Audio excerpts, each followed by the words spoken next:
Hello friends, today I'm going to talk about dopamine and addiction and how they correlated with each other and how you can rewire your brain for success and happiness. So let's get started. Your brain has a well-developed mechanism for experiencing pleasure and pain.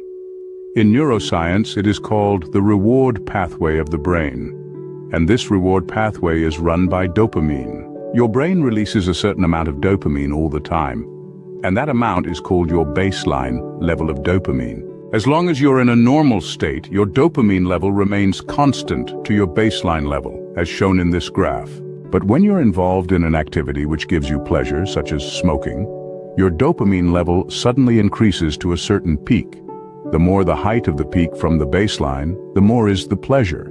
But this peak lasts for a very short period of time, and your dopamine level rapidly decreases and drops below the baseline. It is at that moment when you feel regret, depressed, and you start to crave another cigarette, so that you can raise your dopamine back and stop feeling depressed and miserable.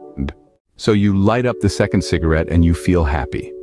But after some time you start feeling low again and then you want another cigarette. This is the cycle of addiction. We all become addicted to something because of this pleasure-pain cycle. Now, when you practice addiction for a long period of time, your dopamine level in your body decreases and you go through a dopamine deficit state. In this state, you feel lazy and drowsy and you don't have any motivation to do your work. So can you get out of this? The only solution is to do a dopamine fasting at least for 30 days.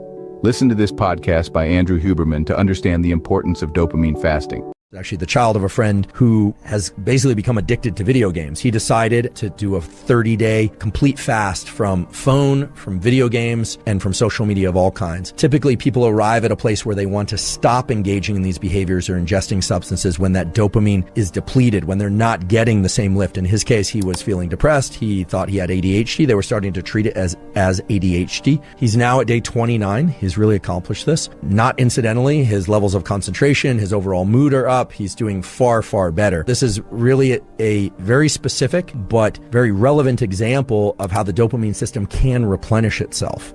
So start your dopamine fasting from today. Be determined, you can surely do it. Thanks for watching. And don't forget to subscribe to my channel because I make science-related content regularly.